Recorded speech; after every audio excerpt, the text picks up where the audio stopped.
So, Raphan, just to talk about how I came in contact with you. So, I Hmm. went to a yoga retreat years ago. I think it was like 2018 in France, in Valmy. And I don't speak French, but my best friend lives there. And so I had this amazing, beautiful weekend all in French. And then you came in speaking French, but also speaking bits of English. So I felt like I could follow your class a little bit more. But your approach and your style to yoga just to me felt like a breath of fresh air. You brought Mm. music into it. There was this different type of movement, and for me, I kind of felt like, oh, I found it. Like, this is my place. This is where I belong. And I hadn't really felt that way with yoga Mm. before. Wow. Um, so that's how I came in contact with you. I was really inspired by your class. And I've talked about your class multiple times with the other people that I went to the event with. And so they all say hello. They were all equally inspired. Okay. Um, but I think what I would like to understand about your background is, how did you discover yoga? And then how did you decide to kind of make the leap into turning it into a career and sort of a lifelong following? I see. Well, first of all, thank you, Jamie, for having me on. Pleasure seeing you again, and thank you for the kind words. I'm really glad the practice resonated with you. In relation to how I found yoga, like many of us, by necessity. My back went. I was a musician going through my music degree at the time, and my back went. So there you go, finding yourself. I found myself seeing chiropractors and osteopath and you name it. And that was 15, 16 years ago. And I found myself doing Pilates and eventually yoga pretty much every day in order to sustain myself, at least physically. And shortly became a teacher. Um, the switch from playing music to becoming a full time teacher was actually fairly easy in the sense that back in those days, teaching yoga paid more and more frequently than being Mm. a funk or reggae musician. So I had to make a decision. Don't get me wrong. It was a case of if I take on those classes and I know and understand that consistency is key in building anything, I had this understanding somehow that I couldn't take on a class and say I was going to be there every Thursday, Friday, or Saturday morning, and then at the same time, say yes to being in different bands or doing session work Mm. that were going to call me up, you know, once in a while or every 2 or 3 weeks, and as such, having to get my classes covered. You know that there would be something to be sacrificed there. So within 2 or 3 years, I decided to focus on teaching and prioritize that. And yeah, it's been 15 years now. Wow. Wow. So what was that like? Because it's interesting because music is one of those things too, where you have to feel like you've found this gift and have the courage to do it and to Hmm. also sacrifice the other things and the other jobs and the sort of stability. And so it's interesting to go from something that probably felt like you had found your gift and you were using your gift to Hmm. leave that and go into yoga. Was there fear that music wouldn't be there for you anymore? Well, I mean, we've. I think I left out a very important chapter, which was that when I say necessity, what I mean by that is, to make a long story short, is that I, in my life, only had one dream, which was to become a touring musician. I only wanted to travel the world and be on different stages and everything else. I didn't have plan B. And second year of my degree, my back went. But with that, my dream went. And Uh, you understand? So it was the year where my son was born as well, who's now 17. And I went from having this one goal to now having a family and having this option of expressing myself the way I used to towards the goal that I had been taken away from me, or at least that's how it felt. So when I say necessity, it was a case of, okay, what do I do with myself now? mm, You know, how do I reinvent myself? Where do I go? teaching is always something that's been on my mind because I've always shared anything I would go and learn and seek out about in my life. But it just so happened that yoga kind of felt right at the time, and it was one of many, many options because my mind went all over the place. And also, I benefited from yoga not being what it is now, meaning that I could make up my mind about the practice and the teaching of it without being influenced by social media, people, or anything else. Right. So that is how the leap happened. I.e., Yeah. having to quite literally having to reinvent myself. Wow. Yeah. Mm. And so when you reflect on that now, do you feel, what are your feelings? Does it feel like now you're on this path and that this was a path that you feel was meant for you? Do you feel like, do you know what I'm saying? Like Hmm. what are your reflections on where you've been now for the last 15 years? Yeah, well, it's very interesting because I am now training as a psychotherapist, and I'm still I mean, I'm now again in the process of reinventing myself Uh-huh. somehow. Using the skills and the experience that I've had over the past 15, 20 years. But how, when I reflect to answer your question more directly, um, there's a combination of pain and gratefulness, right? Gratefulness in hindsight is 2020, and it's great that those things did happen to me. But I also would not really wish them on my worst enemy, Yeah. because it is a year of my life that I can't really remember. It was for close to 9, 10 months where I couldn't play. I was in pain every day. My mind, was in different places. And it's not something I would want to relieve again, nor to give to anyone else to live on. But like anything, the greatest challenges tend to be the greatest lessons as well. So it taught me a few things, and when I reflect back, it was a case of learning how not to put every single one of my eggs in one basket, Mm, learning to diversify, learning to be open-minded, um, developing more of a growth mindset as opposed to a fixed mindset, saying this is the one and only thing that can give me happiness. Having a definition for myself of what happiness can mean because I didn't have one. Um, so those things in reflection I can speak of. Um, but yeah, necessity and injuries and having to is both the gift and a curse. Many of us actually fight that place where if we use what happened to us for which we are unhappy about, we may actually turn around and start being happy about it. I yeah. don't want to be grateful for what happened to me, so I'm not going to use that as a path, as a launching pad towards a better me. I think there's something unconscious that happens with a lot of us. I can speak for myself and say that I've held on to that for a while. Yeah.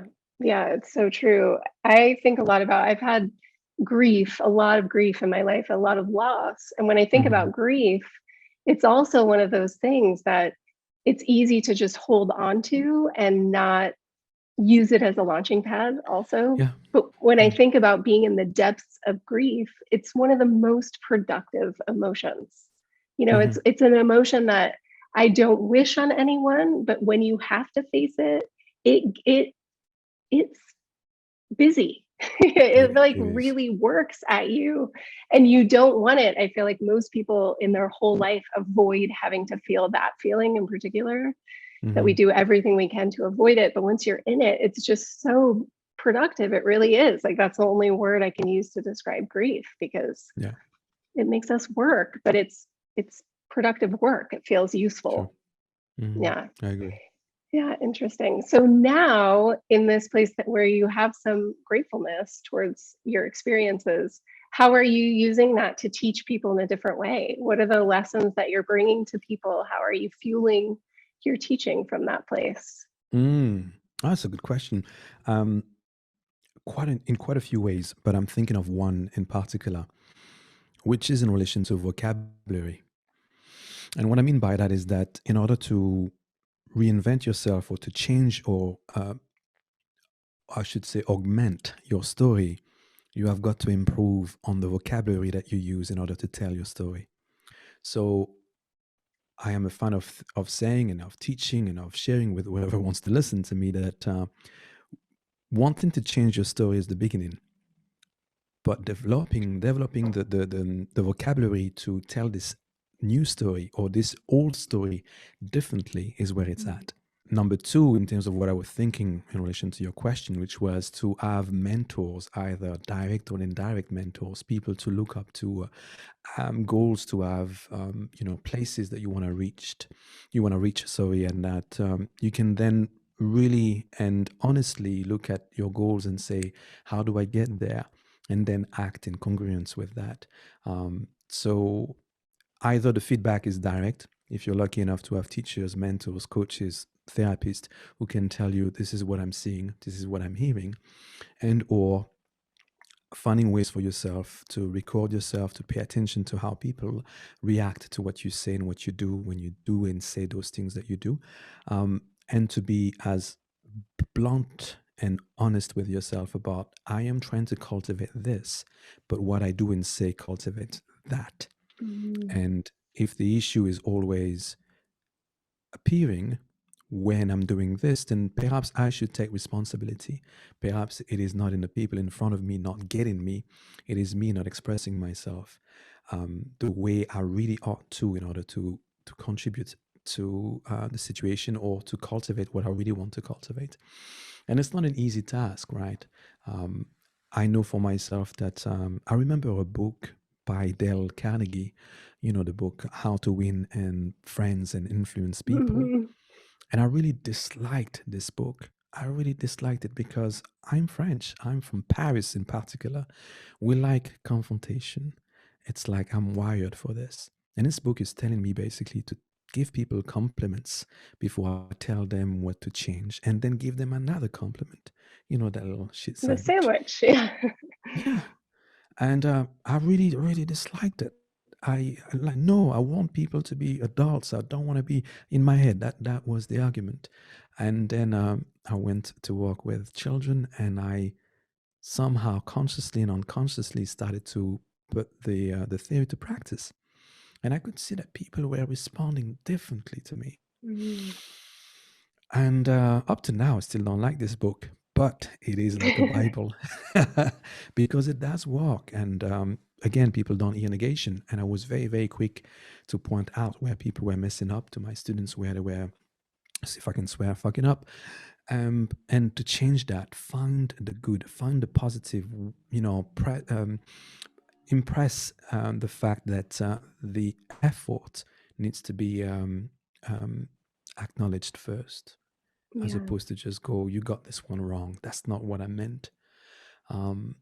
And that changes everything. Again, it goes with the vocabulary, but at least in my mind, I understood that to be useful and effective, I needed to curve my want and need to be concise, because I love to be concise and to go straight to the point. And I love when people give it to me straight. But also, it is the way I am wired. My culture, my background and conditioning kind of forced that onto me. I am grateful for. But I live in the UK. It's a different culture altogether. Yeah.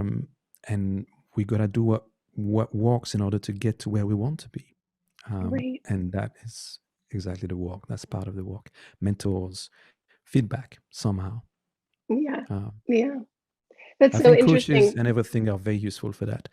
Yeah. You know, if people can afford it, get yourself a coach that you can, take, that you can receive accountability from and some feedback. Exactly.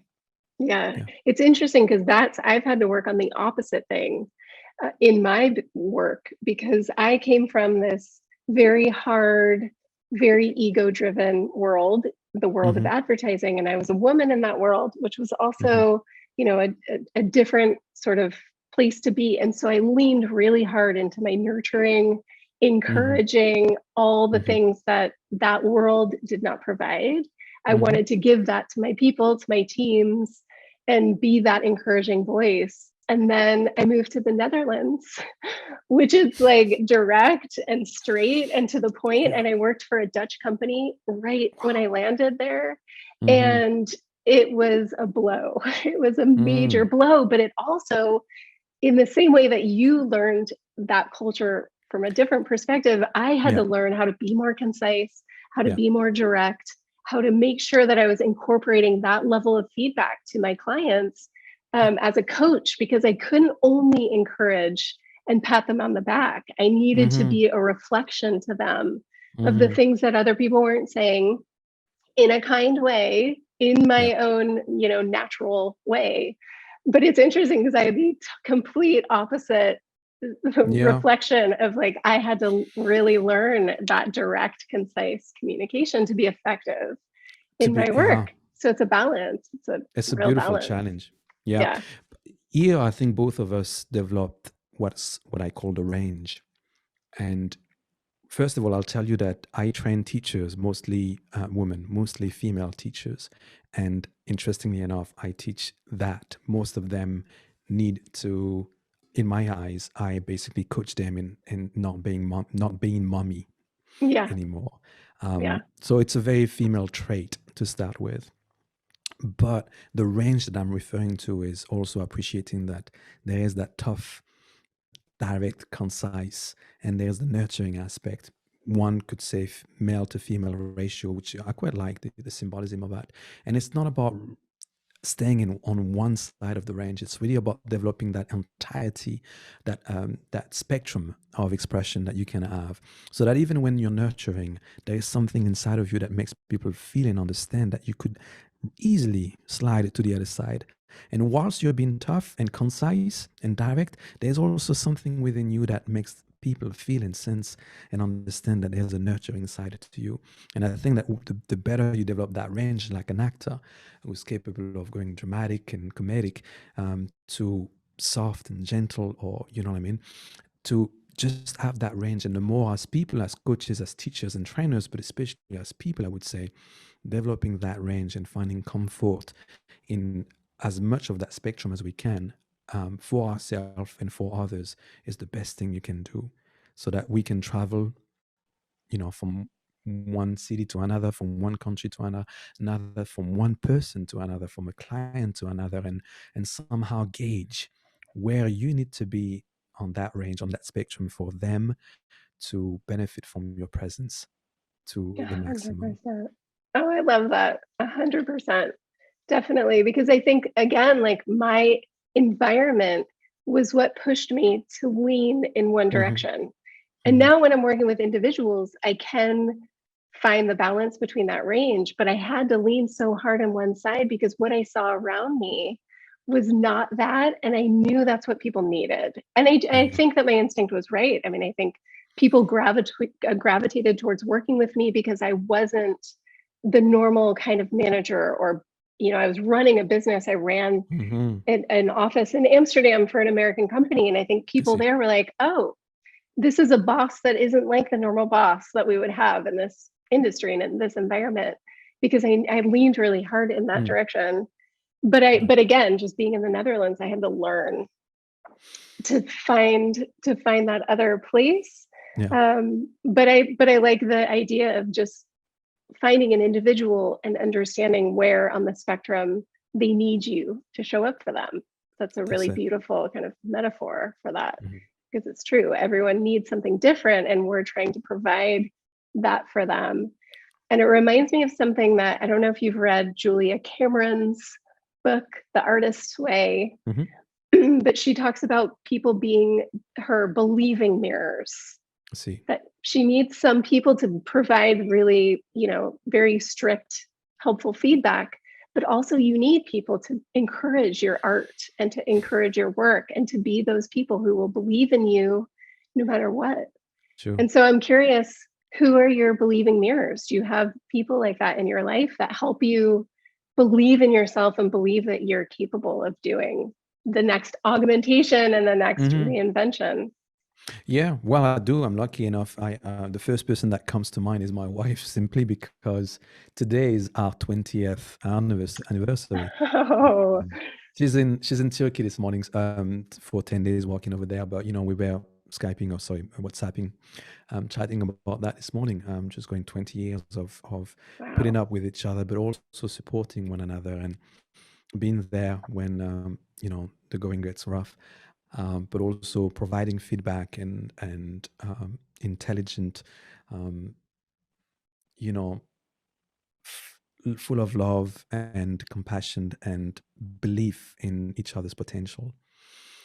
So that's the type of feedback we've been providing. Besides that, I'm lucky enough to have a mom who loves me very much. People around me who don't necessarily say it all the time, but seem to be sticking around me as if they've got a lot of faith in my potential and in my being. So that has always provided me with quite a bit of faith. There's a side of me that's quite, I'm going to say French, pretentious and egotistical, which I now value a lot. Mhm. I am also someone I shall rely on for my own belief in oneself. Um, I'm thinking now about a speech by Matthew McConaughey, who's talking about his future self as being the person that he looks up to or that he listens to. And I'm starting to appreciate that concept a lot more.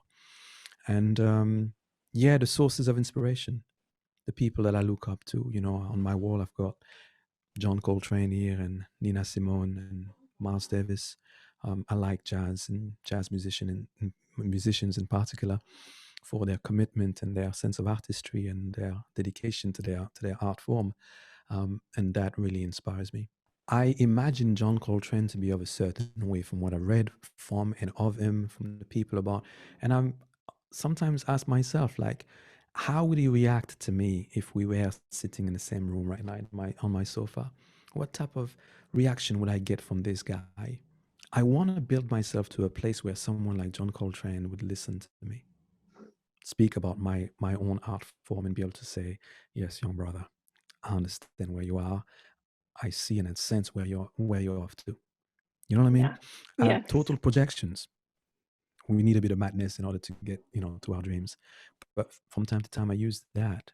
If I Hmm. don't have an older mentor or coach or someone that I look up to and I can ask questions, it's a case of asking myself, that imaginary friend or mentor, people that you respect from afar, would they respect you? Yeah.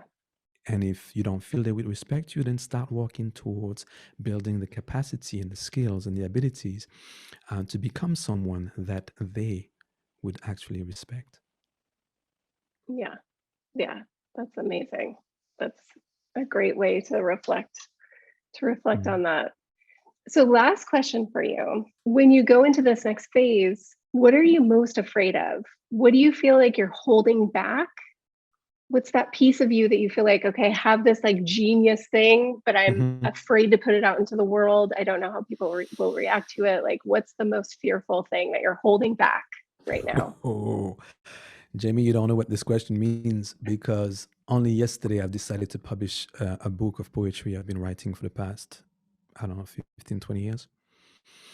And I'm really now facing that question as to not Mm, only what has been holding me, but what is holding me now.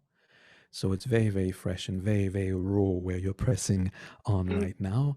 And I can honestly say from the height of today, in terms of having a couple of hours of reflection, because I've been thinking about that, there's quite a bit of fear of success, which is kind mm, of an odd one, right?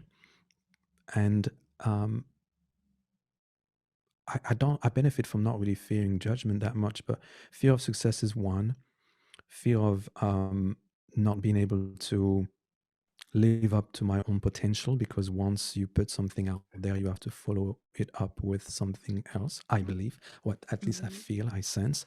And that scares me a bit, because if I've been writing something for 15 years, um, and if somebody likes it and said, we want you to do another one, I'm not going to have another 15 years. Am I actually good enough to write another one?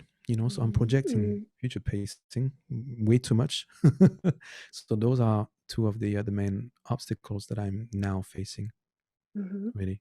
Um, I'm sure there's more, but those are the two that jumps at me in terms of the challenge that I'm facing internally as to, publishing something fairly intimate that is me, that can be rated and liked and disliked and all those things, that I feel is genius, to use your words, Yeah. because in relation to everything that I've already built around it. To make a long story short, I use this poetry to write a script for a short film. I've turned it into a play at some point that's never got produced, but we started to work on it a few years ago with actors. I've had quite a few ideas as to what to do with those writings, and I'm now like, just keep it simple, silly. Um, they're poems. You don't have to write a song with them, because that's my wiring. It's like, I've written a Mm, poem. Now let me turn this into a song. So that means, let me produce the music. Let me produce the video clip that goes with it. Let me look out for all the musicians that I could gather, and let me look for the right location to film it. And before you know it, I haven't done any of those things, because then it became a massive undertaking, where the yeah. simple idea was, you've written a bunch of poems that you think ought to be read, print them out, put it out. So that's number three, I guess. Number one of what I'm working with, which is keep it simple, silly. The KISS Mhm. principle. Yeah. Amazing. And so, just out of curiosity, what does your future self have to say about where you are right now? What would your future Mm, self tell you? Oh, I honestly don't really know. I could make something up. I could have a chat of many things, but it's true that that practice of looking ahead, and what would you want your older self to say to you right now. I think my older self would tell me what he's been telling me for a while, which is, get on with it, Yeah. Yeah. start. Yeah. Yeah. Hmm. Exactly. Raphan, thank you so much. It's been so great to My reconnect with pleasure. you. My It's deepest pleasure. amazing. Yeah. Oh, And we'll stay in touch. I'll let you know about the California event. Maybe we'll get you out there to teach. That would I, be I like the sound of that. beautiful. Yeah. Cool. Put January on your calendar. California, January in California. My Get some birthday is in warm January, weather. so I may come in and celebrate my birthday with you guys on the Mm, 20th, if you are still looking at amazing. which weekend. Okay. Great. Awesome. Great. Well, Thank you very much thanks for having me. again. Yeah. Okay. We'll talk soon.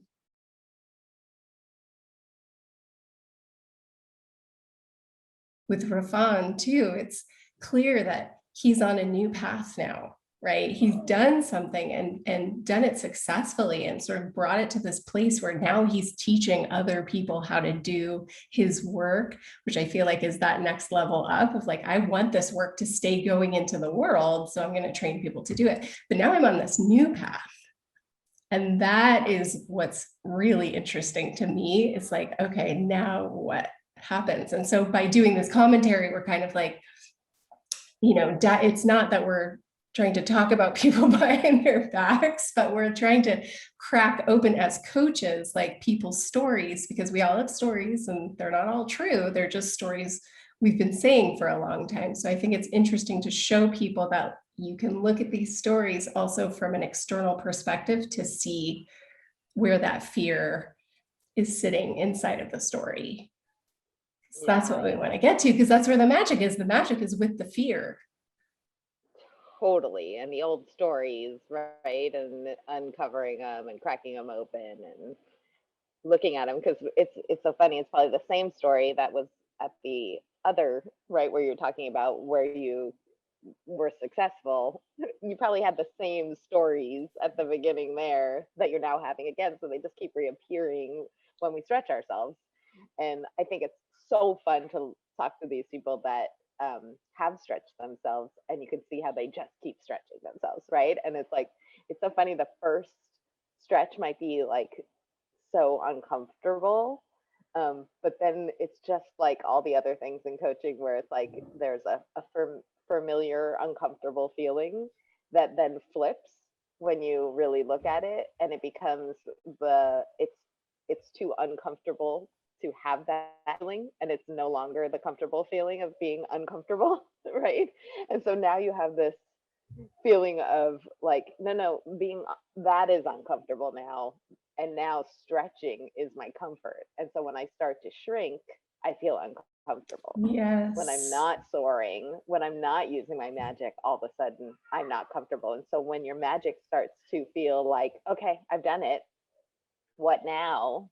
Right? You need to keep stretching, but that stuff comes back up. Yes.